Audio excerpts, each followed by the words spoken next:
Hello friends, আবার চলে এসেছি একটা নতুন ভিডিও নিয়ে। তোমরা দেখতে পাচ্ছ যে আমি এখন সমুদ্রের ধারে, সকাল সকাল সমুদ্রের ধারে কি করতে এসেছি সেটাই তো ভাবছো।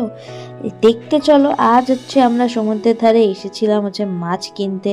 আর মাছগুলো একদম টাটকা ছিল, সবে সবে আর কি নিয়ে এসেছে।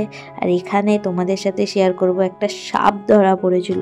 আর সাপটা কী সাপ আমি বলতে পারবো না, তোমরা যদি কেউ জেনে থাকো অবশ্যই কমেন্ট করো। আর ওরা ওটাকে ছেড়ে দিচ্ছিল সমুদ্রের মধ্যে, আর অনেকেই ভিডিও বানাচ্ছিল, আমিও একটুখানি তোমাদের সাথে শেয়ার করে দিলাম।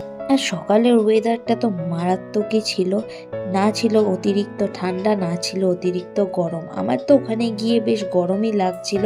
আর তাছাড়া এখন তো মোটামুটি গরমই পড়ে গেছে, ঠান্ডা তো বলতে গেলে চলেই গেছে। আর এখানে কিছু বালি দিয়ে কত রকমের ডিজাইন করা হচ্ছিল, তোমরা দেখলেই বুঝতে পারবে। আর বেশি দেরি না করে সমুদ্রে, যেহেতু আমরা আজকে বাড়ি ফিরে যাব, তাড়াতাড়ি মাছ টাছ কিনে চলে গেছিলাম হোটেলের দিকে। আর হোটেলে এসেই আমাদের প্রথম কাজ ছিল মাছগুলোকে ভাজা। আর তোমাদের সাথে আমি যেমন সব কিছু শেয়ার করি, তাই হলিডে হোমটা শেয়ার করবো না তা কখনো হয়? তাই তোমাদের সাথে ফার্স্টেই শেয়ার করে নিলাম হলিডে হোমের পুরোটা ভিউটা কেমন ছিল। ঘরগুলো খুব একটা কস্টলি ছিল না। যদি তোমরা জানতে চাও যে কত কি প্রাইস রেট ছিল, অবশ্যই কমেন্ট করো, আমি ইনবক্সে তোমাদের রিপ্লাই দিয়ে দেবো। আর আমরা হয়ে গেছিলাম রেডি, আমরা বেরিয়ে পড়েছিলাম বাড়ির উদ্দেশ্যে। আজ আমরা বাড়িতে ফিরবো বন্দে ভারতে। এটা ছিল আমার লাইফের ফার্স্ট টাইম বন্দে ভারতে ফেরা। তো আমি তোমাদের সাথে কিছুটা শেয়ার করে দিলাম এখানকার খাবার দাবার বা এখানকার এনভায়রনমেন্ট কেমন ছিল। নর্মাল এক্সপ্রেস ট্রেন আর বন্দে ভারতের মধ্যে এটাই তফাৎ ছিল, এটা অনেকটাই হাইজিনিক ছিল। কিন্তু এখানকার পরিস্থিতি পরিবেশ খুব যে বিশাল হাইফাই সেরকম ব্যাপার না। হ্যাঁ, মোটামুটি বেশ নতুনত্বের ছোঁয়া ছিল, ভালোই লাগছিল। এখানে যেমন সবাই এসে এসে সার্ভ করে দিচ্ছিল, মাঝে মাঝে কি লাগবে সেগুলো জিজ্ঞেস করছিল, বেশ ভালোই লাগছিল। কিন্তু এক্সপ্রেস ট্রেনেও খুব একটা বিশাল ডিফারেন্স আমি এখানে লক্ষ্য করলাম না।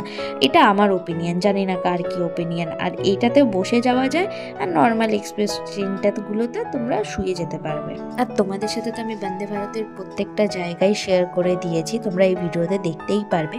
আর এত সুন্দর বাইরের দৃশ্য দেখতে দেখতে আমরা মোটামুটি আমাদের গন্তব্যস্থলে পৌঁছে যাওয়ারই সময় হয়ে উঠেছিল। আর তোমরা যারা যারা আমার ভিডিও ফলো করো আর আমাকে সাবস্ক্রাইব করেছো, তাদের অনেক অনেক থ্যাঙ্কস। আর যারা এখন অবধি করোনি, তাদেরকে সবাইকেই রিকোয়েস্ট করছি, প্লিজ তোমাদের একটা সাবস্ক্রিপশন আমার জন্য অনেক জরুরি। তাই আমাকে সাপোর্ট করার জন্য তোমাদেরকে লাইক, শেয়ার, কমেন্ট, সাবস্ক্রাইব করে পাশে থাকা বেল বাটনটি ক্লিক করতে ভুলবে না কিন্তু। আর দেখতে পাচ্ছ আমরা অলরেডি চলে এসেছি হাওড়াতে। এবার হাওড়া থেকে ট্যাক্সি করে আমরা চলে যাবো আমাদের বাড়ির দিকে। তো এখানকার পরিবেশ বা আবহাওয়া একদমই চেঞ্জেস, সেরকম কিছুই ছিল না। খুব একটা গরমও ছিল না, আবার খুব একটা ঠান্ডাও ছিল না। তাই অ্যাডজাস্ট হতে খুব একটা টাইম লাগেনি। আর আমাদের সেরকমভাবে কোনো অসুস্থতাও বা কোনো রকম সাফোকেশনও ফিল হয়নি। আর রাস্তাঘাটের দেখেছো অবস্থাটা, খুব একটা কিন্তু সেই সময় ভিড় ছিল না, কারণ আমরা রাত্রির করেই ফিরেছিলাম। আজকের মতন চলো টাটা, তোমাদের সাথে দেখা হচ্ছে নেক্সট ব্লগে।